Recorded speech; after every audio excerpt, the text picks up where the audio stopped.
Today is Tuesday, November 11th, 2025, and this is Sliced. Brazil's climate finance momentum. Everyone knows that COP30 is kicked off in Brazil.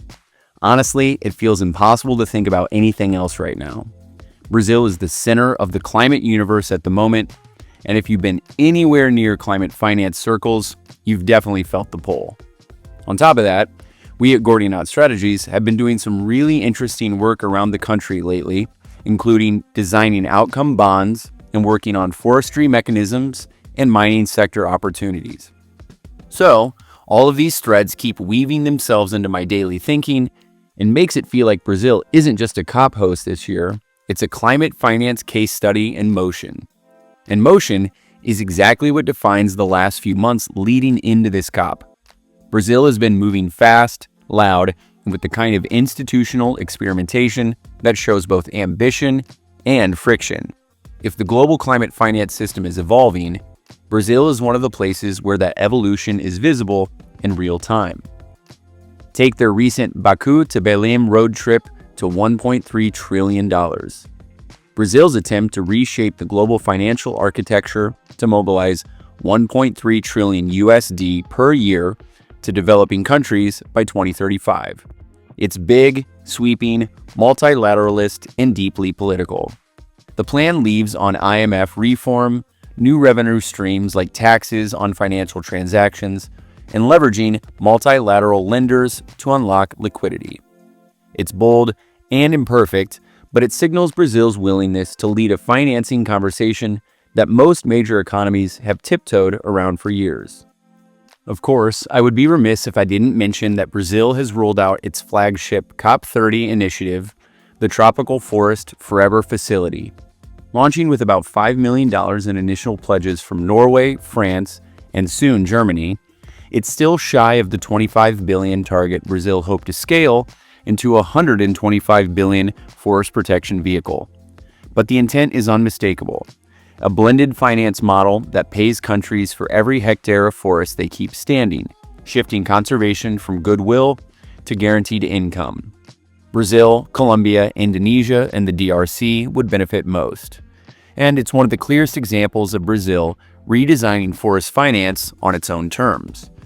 Meanwhile, Brazil and the UN Green Climate Fund, or the GCF, are eyeing a new $1 billion fund focused entirely on carbon-rooted investments for afforestation, reforestation and revegetation, regenerative agriculture projects, renewable energy, and other nature-based solutions. The Brazilian platform to climate investments, the BIP, investment vehicle is designed to be catalytic rather than cosmetic. It seeks to blend public capital from the GCF and the Brazilian Development Bank with private investors, opening the door to regenerative ag, restoring millions of degraded hectares, and issuing high-integrity credits.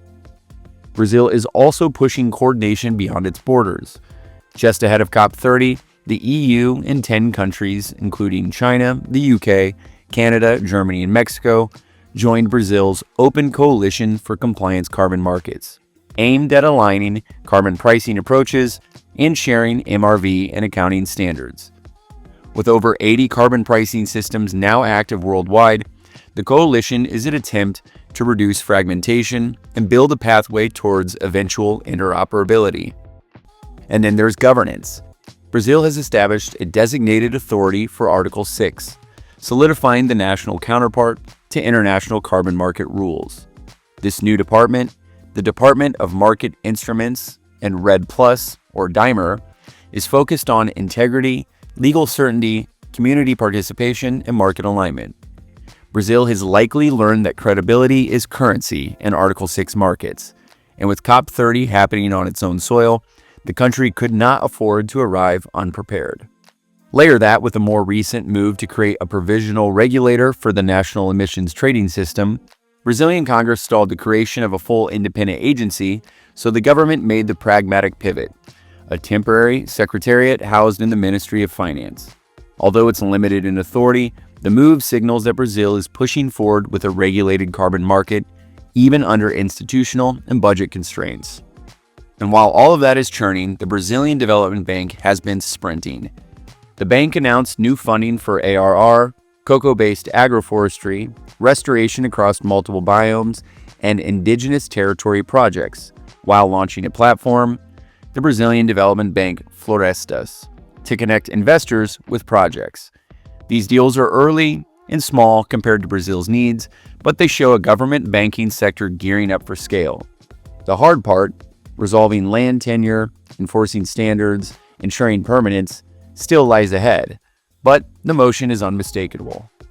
What makes Brazil's moment so compelling is not simply the volume of announcements, it's the intersectionality of it all. Brazil is modeling what it looks like when a country tries to align climate finance, domestic policy, global alliances, and market mechanisms simultaneously.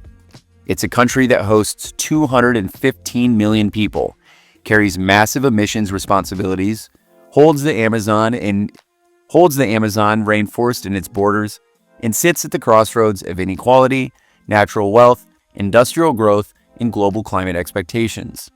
Brazil is not a passive climate actor. It can't be. Its forests matter, its markets matter, its financial systems matter, its leadership matters.